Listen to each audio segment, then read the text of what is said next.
Hey, welcome back to the channel. YouTube. Hey, what's up? Welcome back to YouTube. Hey, what's up? Welcome back to Sparks and Grit Garage. What we got going on today is bloopers. I mean, you know, everybody likes a blooper reel. But anyway, we're working on the Mach 1 today. Or as the old timers would say when I was a kid, the Mark 1. You got your one of them Mark 1s. But anyway, whatever you call it, it's all right with me. It's a Mach 1 to me. But anyway, what we're doing is we're going to go ahead and we had to cut the cross member out because I had a rear steer rack and pinion in it, and ain't gonna work because I need to put a rear sump oil pan in it, or a Fox body style pan. So I had to move that. So let me tell you, this is a checkered chassis, and Jason out of Checkered Chassis, man, what a cool guy, and what a pleasure to work with on top of that. I mean, so I called him up and I said, hey Jason, I've had this chassis for several years, okay, in this car.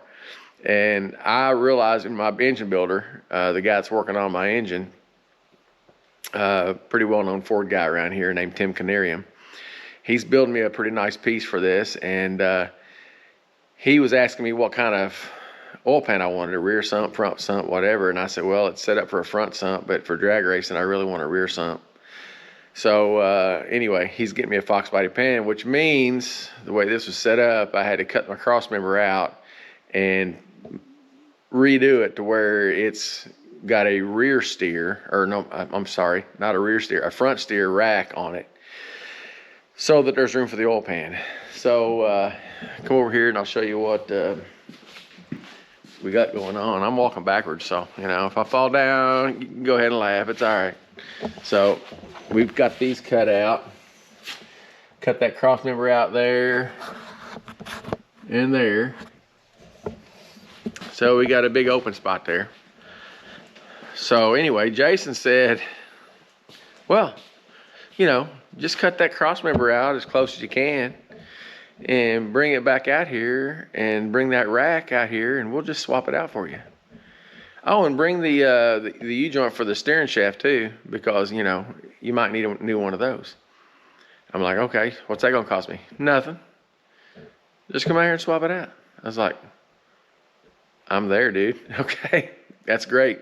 So anyway, I've known Jason for several years now, since I bought this chassis off of him, and I've sent some people out there to him. I tell everybody about him. So if you need any chassis work, I mean, if you need any chassis parts built, I mean, they do the fronts, the rears, the rear ends, they can supply you with all the brakes and suspension, shocks, and all that stuff. They build complete frames, not just fronts and rears, back halves, all that stuff.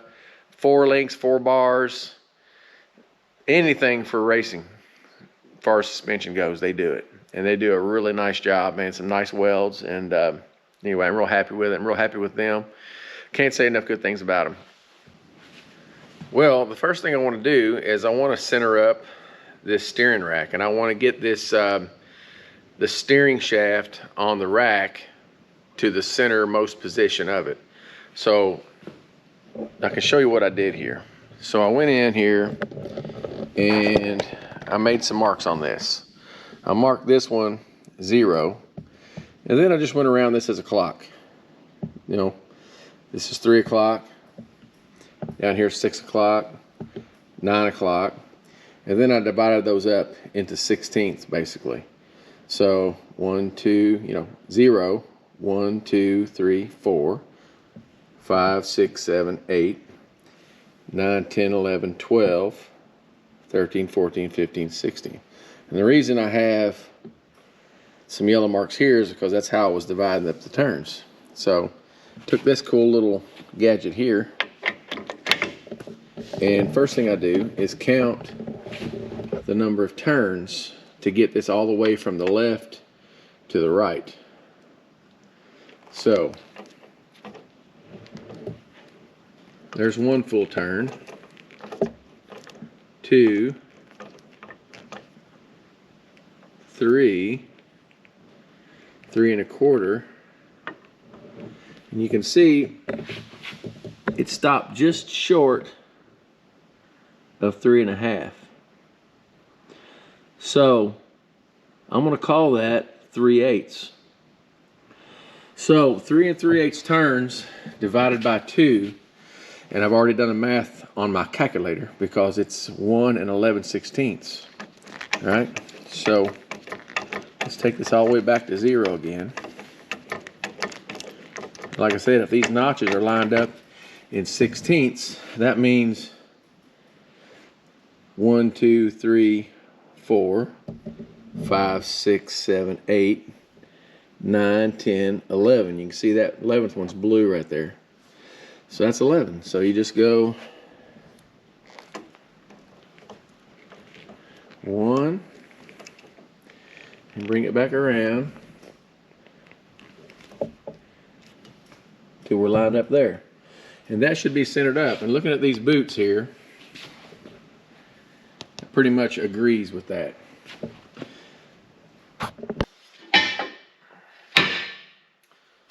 Alright, so I've already got this marked. It's 13 1/2 inches. So I want 6 3/4 inches over.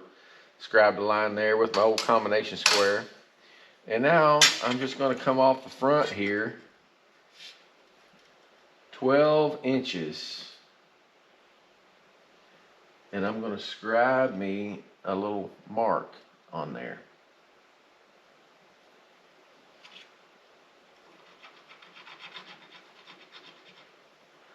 Like so. And then I'm going to do the same thing over here. Oh, look there. I don't have enough ink on it. Let's put a little more.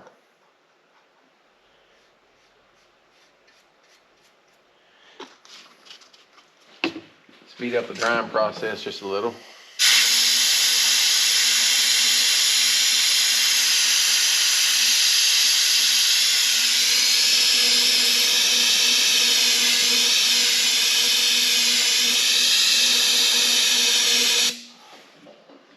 Yep.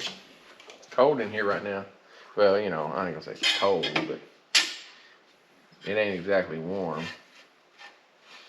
So we'll put this on the 13 so we can come right over to the 1 mark and put a mark exactly at 12 inches.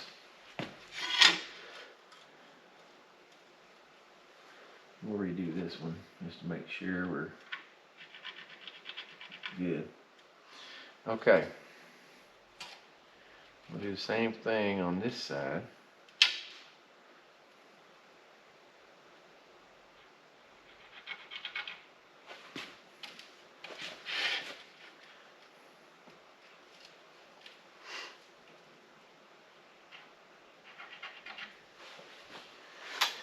Right on. The old combination square. Yep. This is pretty well lined up. You don't really have to make 2 marks.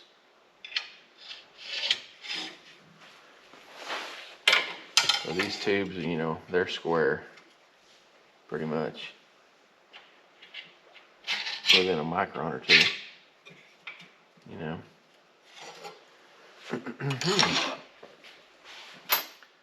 So now, we just got to go over the old bandsaw and lop those off. Well, if I have heard this saying once, I've heard it about 10 million times, and that is measure twice and cut once. So kind of stuck in my head whenever I was coming over here and kind of holding this cross member up, test fit it, and that's wrong. I held it up here, and you know, I haven't cut anything yet, and I want to make sure that this steering shaft is lined up good with the steering column, and that also that these tie rods are equally proportioned, to the wheels. And this frame is kind of funky the way it's made. It kind of dips in on one side. So I just want to take a few extra measurements here and make sure that I'm getting this thing mounted as well as it can be, because I don't want it to be to where,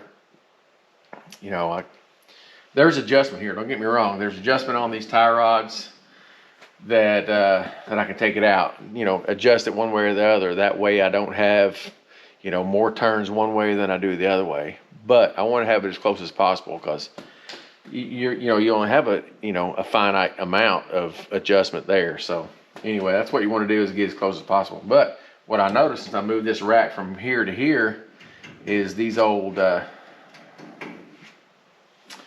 anti-roll bar mounts are in the way, which I was gonna cut them out anyway. So I gotta cut both those out, and this cross member actually has to come out too.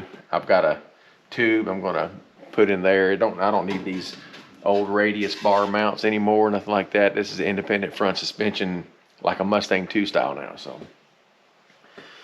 So anyway, I gotta cut that out. But for right now, I'm just gonna cut these little mounts out. That way I can get this rack up in here where it needs to be and get an accurate measurement of where the center is. So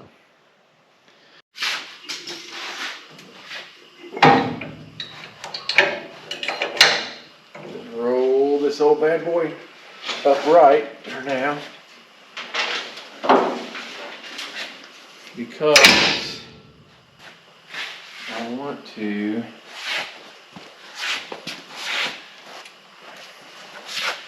get a measurement of the distance between here and there, just to make sure that we're even on both sides. I've got my level there, and I've got my plumb bobs on. Now I've got them both run across, the fender apron on both sides. That ought to be pretty close, but I want to take a look here, and you can see that bubble's right in the middle. It's centered up, leveled up. So the next thing I want to do is measure the distance here. But I was looking, and I was going to come from the side of the frame over, but I can't do that because I noticed the guy that put this chassis in for me, on the other side, he welded a 1/4 inch plate, reinforcement plate on there. And he didn't on this side. That's the original frame metal right there. So I'm gonna go off of these just to see where they're at. And it looks like if I go off the center of that, we are at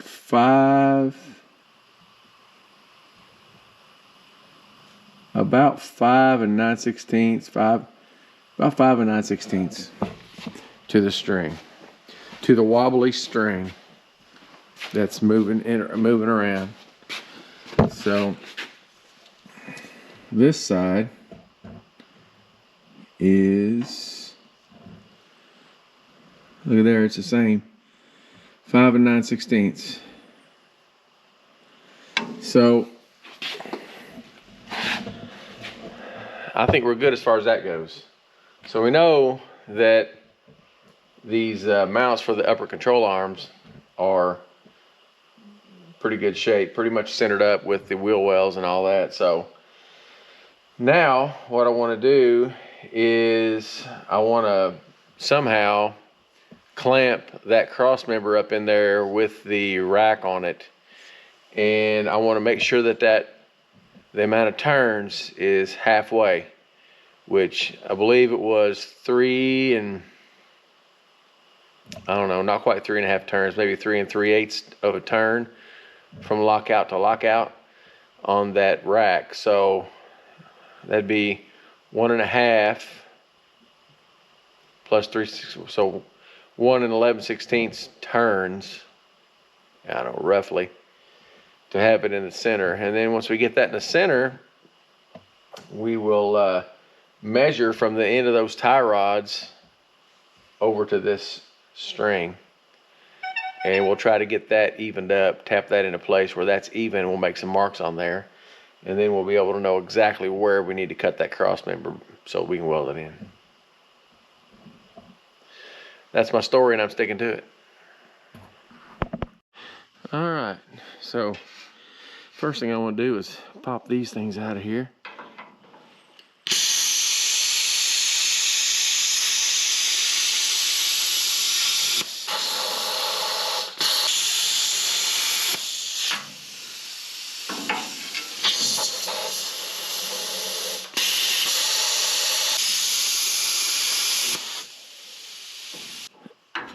I didn't bring a hammer in here with me, and I am a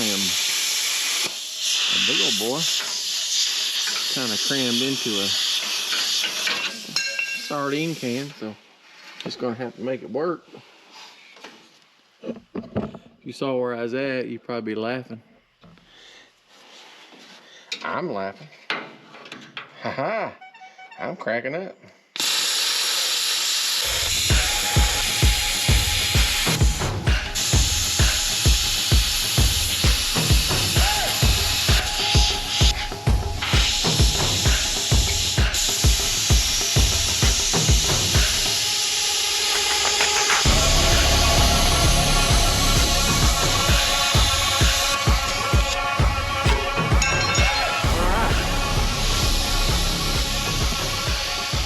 As the old boy said, I'll buy that for $1.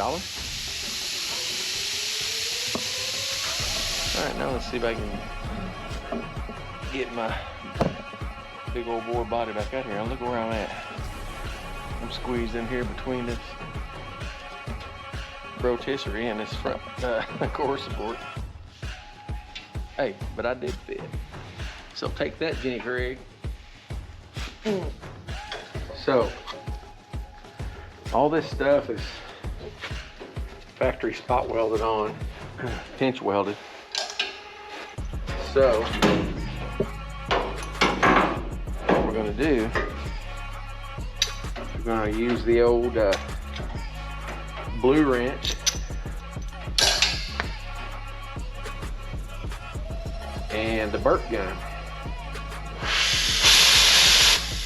They do have a little spot drills to drill out these welds, but they break a lot and they cost money and it takes time.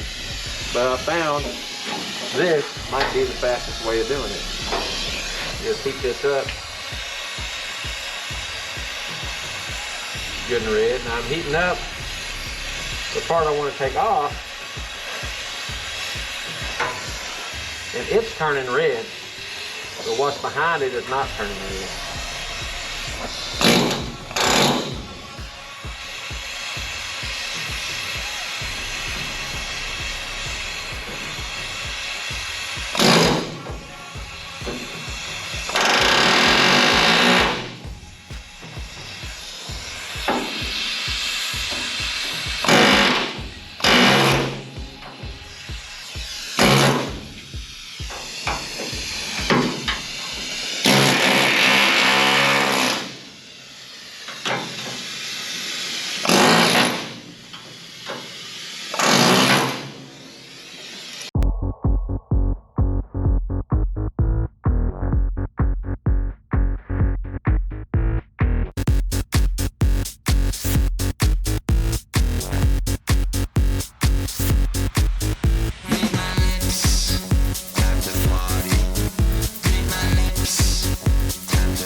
Now that's a pretty efficient way of doing that, in my opinion.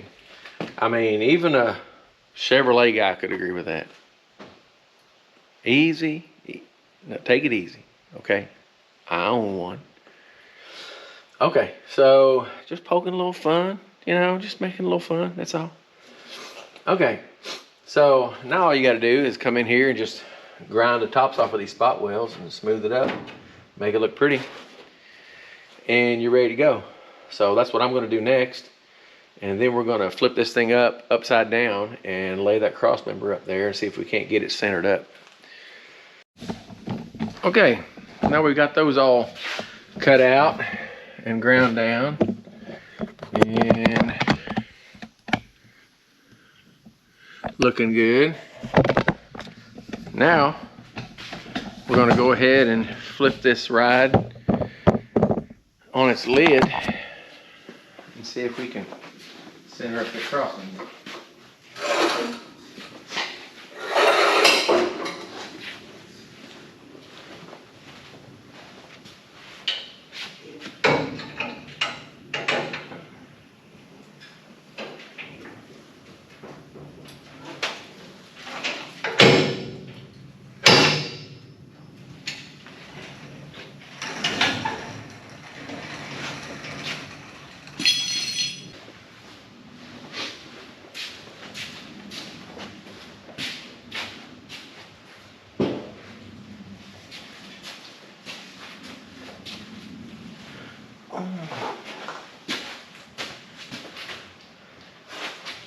Nothing to hit my head on.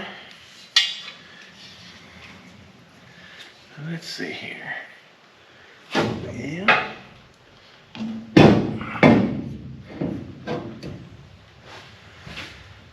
Let's see now. Looks like it's gonna go.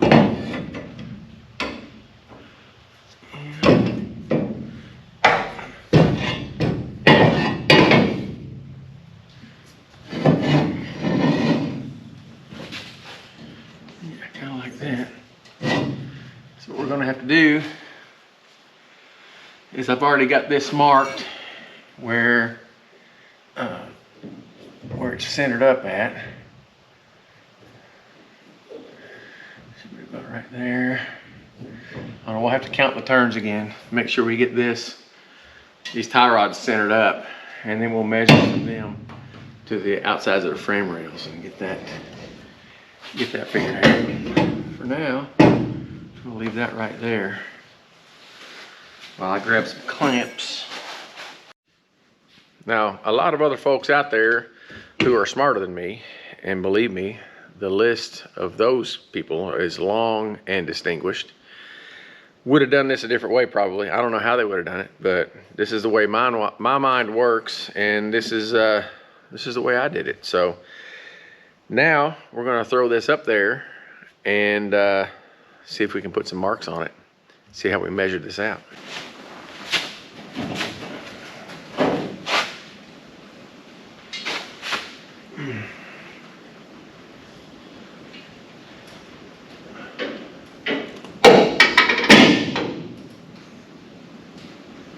Try to get this up here without boogering it up any more than necessary.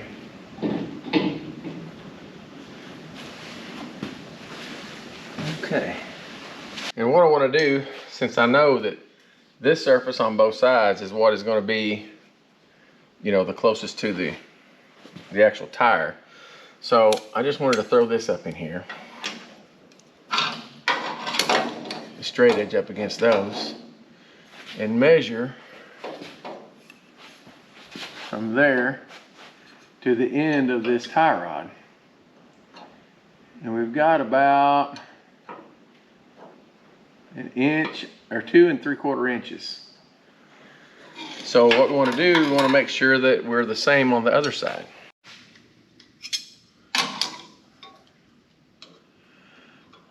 Okay, so we're within a 1/16 of an inch of being exactly the same as the other side, which, you know, that's not going to make a difference. We got all this adjustment here on these tie rod ends. So a 1/16 of an inch, I'm going to call that, that's pretty good. So As you can see, I already had some marks on there because I've mocked this up already once before, and I've already marked the cross member. So we're gonna take it back out of there. We're gonna take the rack off of it, and then we're going to go over the bandsaw and cut that cross member off on both ends so that we can grind it, deburr it, and weld it in.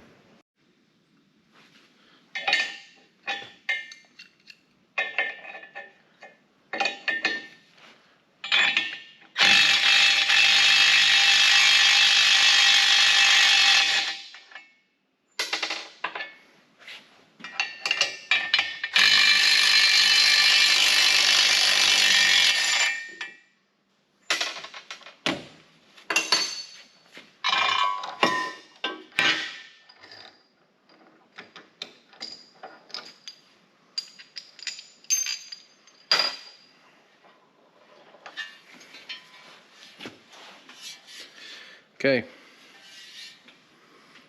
we're going to cut this off just inside those marks, just right along the inside line of that on both sides. I may leave those just a little bit heavy so I can grind it in, so that because just in case there's a little bit of this on the pieces I'm welding to, so we want to make sure we fit that. Cutting that out on the bandsaw. All right.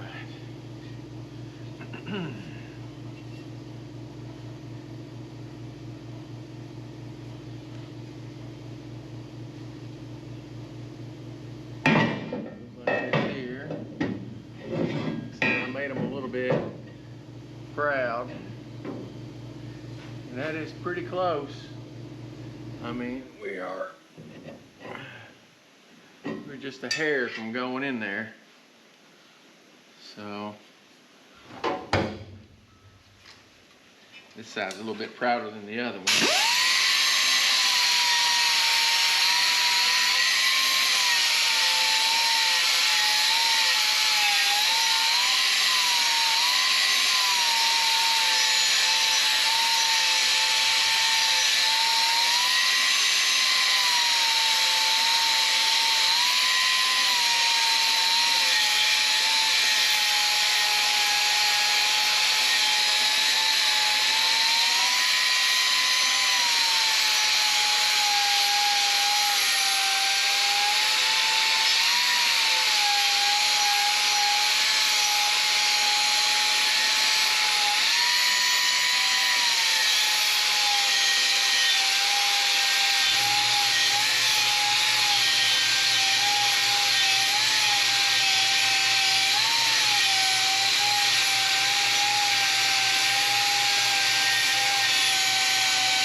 Flap wheel, so it don't remove nearly as much, nearly as fast, you know.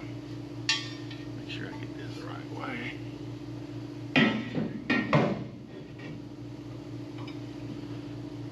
Now we're knocking on the door.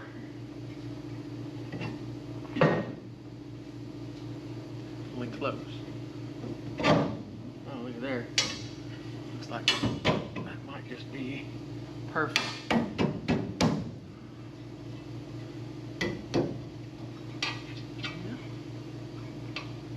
Maybe a little bit more on this bottom lip here.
I was a smart man,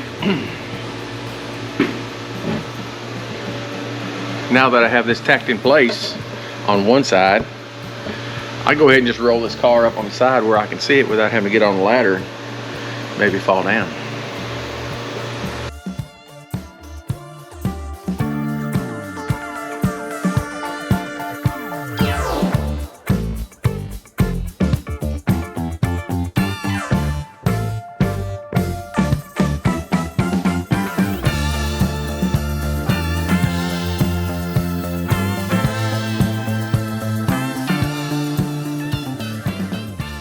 Now that we have this tacked in place, we're going to go ahead and install the steering rack just to get it up there, mocked up to make sure that there's clearance for the boots at the frame rail. If not, we're going to have to move these holes down a little bit. So that's going to be a little more fabricating. So just the way it is with this type of stuff. A little bit of trial and error.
Well,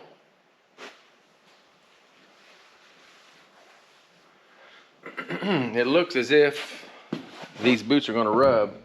Now, I don't know if these are going to be perfectly straight. They should be straight.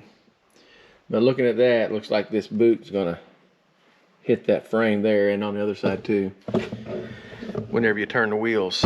So let's go ahead and just test it though. Let me get the universal joint.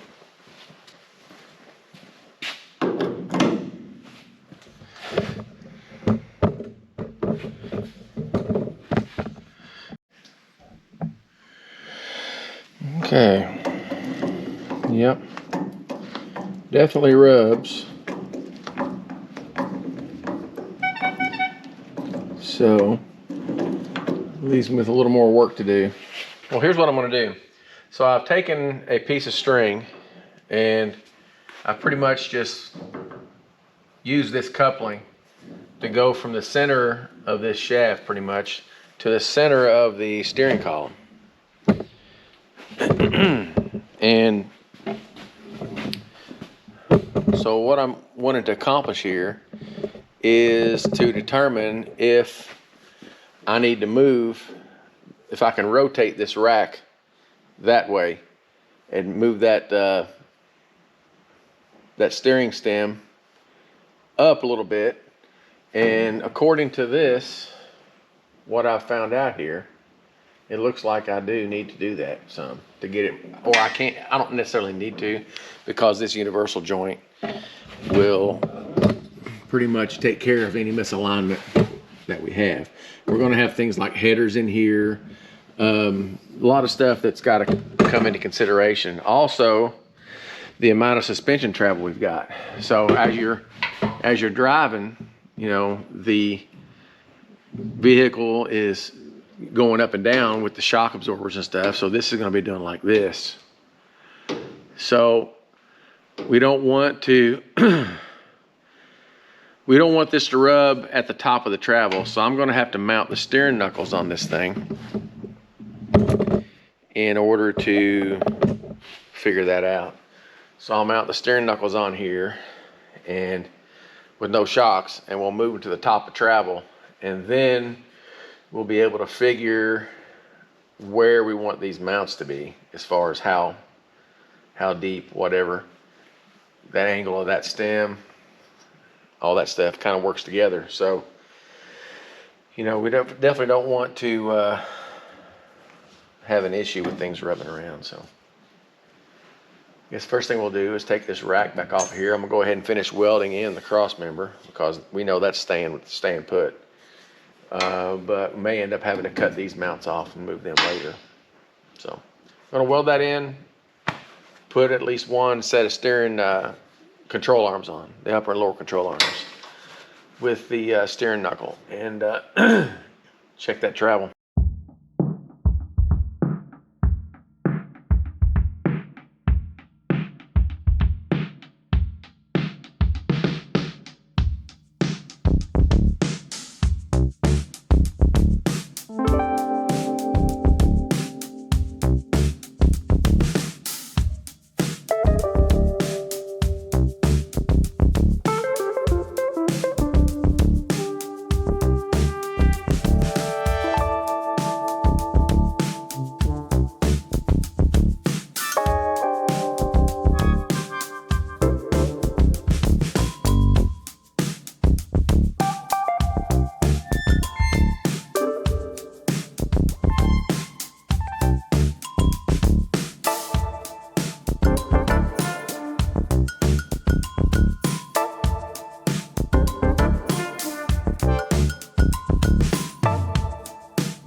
before we mount the upper and lower control arms to check out the travel of the steering rack to see if it rubs or not, we're going to go ahead and take this cross member out. We don't need this anymore because this is what had the radius arms hooked to it that controlled the caster angle. We don't have any of that anymore, so I'm going to cut this out, and if anything, this will be replaced with a piece of heavy wall tubing. Just run across there in order to put some anchor points to tie it down on the trailer. So, but for right now, we're just going to get this out of the way.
All right, so here's where we're at.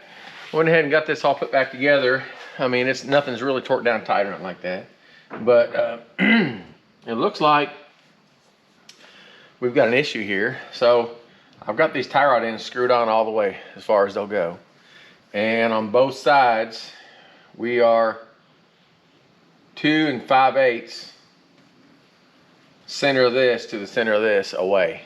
So I can screw them out almost close enough to where they'll go in, but they're almost all the way out. So I've already contacted Jason at Checkered Racing, and he's going to ship me 2 tie rod ends that are 2.5 inches longer than these are. So that'll fix that problem. The other problem I'm gonna have that I gotta fix is the deal with the boots on the rack and pinion rubbing the frame.